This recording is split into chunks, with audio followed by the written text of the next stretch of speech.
पहले की बारात में बड़े बूढ़े ज्यादा जाते थे और आज की बारात में नए नए लल्ला ज्यादा जाते जावेगा नहीं। अगर कोई बड़ो बूढ़ो जाए तो नए नए लल्ला का कहवे, अरे हाँ तुम्हारा काम है कछु बड़े बूढ़े है चुपचाप बैठो करे कहवे के नहीं। लेकिन प्यारे एक बात याद रखना, सच में देखा जाए तो बारात में बड़े बूढ़े का जाना बहुत जरूरी है।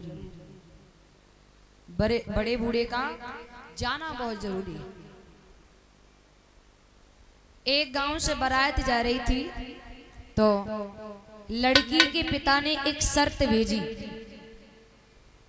लड़के के पिता के लिए, मैं अपनी बेटी की शादी तो ही करूंगा बारात में सब नए नए लड़के आए, बुढ़ा एक भी नहीं आना चाहिए। बोले ठीक है भैया। नए नए लड़का बारात में चले, लड़का को नाना बोलो हम तो जरूर जाएं चाहे कुछ हो जाए, हम तो जरूर जाएंगे चाहे कुछ भी हो जाए, हमारो अकेलो देव तो है हम तो जरूर जाएंगे। तो लड़का बोलो नाना तुम चिंता मत करो, तुम्हारी व्यवस्था तो हम कर लिए। नाना को तैयार करो, तैयार करके गाड़ी में पीछे डिग्गी में डाल ले। हाँ बारात लेके चले, लड़की वाले गांव में आ गए, जिस गांव में आनी थी लड़की के गांव में बारात आ गई। गांव के बाहर बारात रुकी, लड़की के पिता ने एक शर्त फिर बोल दी। बारात आ गई, बोले हाँ अब एक शर्त और है, शादी तो करूंगा अपनी लड़की की लड़के के साथ। बोले कब? मेरे गांव के बाहर एक नदी बह रही है, उस नदी में लड़के का पिता दूध की नदी बहा देगा तो मैं अपनी बेटी की शादी उस लड़के के साथ करूंगा। और लड़का के पिता ने सुनी तो लड़का का पिता सोचने लगा इतना मैं पैसे वालों का हूं जो मैं दूध की नदी बहा लूंगा। बारात लौट की चल रही, लड़का बोलो पापा, बोले हाँ बारात तो लौट की चली रही है, नाना को काहे मारे डाल रहे ने, निकाल ले। नाना को निकालो।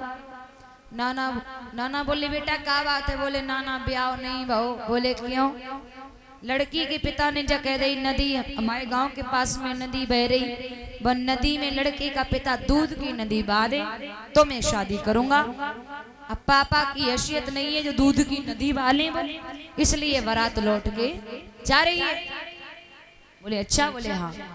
लड़के का नाना बोला इतनी शर्तें उस लड़की के बाप ने रख दी, अब एक शर्त तुम और रख दो, बारात तो लौट के चली रही है, एक शर्त तुम और रख दो। बोले क्या? तुम ये रख दो कि तुम्हारे गांव के बाहर जो नदी है ना, उस नदी का पानी लड़की का बाप सुखा देगा तो दूध की नदी मैं बहा दूंगा। अब जब बात भेजी पहुंचाई लड़की के बाप के यहाँ, और लड़की के बाप से कहा कि लड़के के पिता ने कहा है कि नदी का पानी तुम सुखा दो तो दूध की नदी मैं बहाऊंगा। तो लड़की का बाप बोला इससे प्रतीत होता है कि बारात में कोई बुढ़ा जरूर, क्योंकि ये अनुभव ये गहराई बड़े बूढ़ों के पास ही हुआ करती है, हम जैसे बच्चों के पास नहीं। इसलिए बारात में बड़े बूढ़े का जाना बहुत जरूरी है। बोलिए गोविंद भगवान की। लेकिन आजकल के लल्ला कहाँ माने, आजकल ऐसी और चले ये 3-3 जगह से फटी फटाई पेंटें चली गई ना, लेकिन कीमत 1500, 2000, 2500, 3000 ब्रांडेड जीन्स पहनता। अरे भाई 20,000 से नीचे का तो मोबाइल रखता नहीं हो। चिल्ला किस पर रहे हो, बक किस पर रहे हो, सीना सतर किस पर कर रहे हो? बाप की कमाई पर। किस पर? बाप की कमाई भी प्यारे 3 प्रकार की होती है माताओं, आप कमाई, बाप कमाई और पाप कमाई। लेकिन कमाई कौन सी अच्छी होती है? आप कमाई। आप कमाई करके देखो ना, तब मालूम पड़ेगा 20,000 के रखते हो कि 2,000 के रखते हो मोबाइल। जब किसी के यहाँ जाकर के मजदूरी करोगे ना, किसी के यहाँ जाकर के महीने पर 9 या 10,000 रुपए की नौकरी करोगे ना, और जब वो महीने पर तुम्हें 10,000 तनख्वाह मिलेगी तब उस 10,000 की गड्डी में से 100 रुपए 100 बार सोचोगे, तब निकालोगे इन पैसों को मैं कहाँ खर्च करूं। बड़ी मुश्किल से कमाए हैं, बाप की कमाई पर ऐश कर रहे हो और चिल्ला रहे हो branded jeans, mobile branded, Apple का मोबाइल रखता हूं मैं। लेकिन एक बात याद रखना प्यारे, बाप की कमाई पर तो दुनिया ऐश कर लेती है, खुद की कमाई पर ऐश करके देखो, तब जानूंगी कि हाँ तुम ऐश करते हो।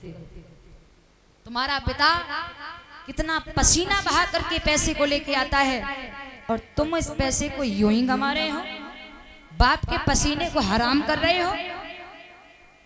प्यारे, तुम्हारा बाप इतनी मेहनत करके इसलिए लेके आता है कि मेरा बालक पढ़ जाए, कामयाबी हो जाए, पैरों पर खड़ा हो जाए। लेकिन वही औलाद कामयाबी न होने से पहले ही जब ब्रांडेड ब्रांडेड चिल्लाने लगती है ना, तो बाप के दिल पर बहुत कष्ट होता है कि मैं कैसे कमा के ला रहा हूं और ये यूं ही उड़ा रहा है। तो इसलिए आपकी कमाई पर गर्व करना, बाप की कमाई पर नहीं। बाप की कमाई पे तो दुनिया ऐश कर लेती है।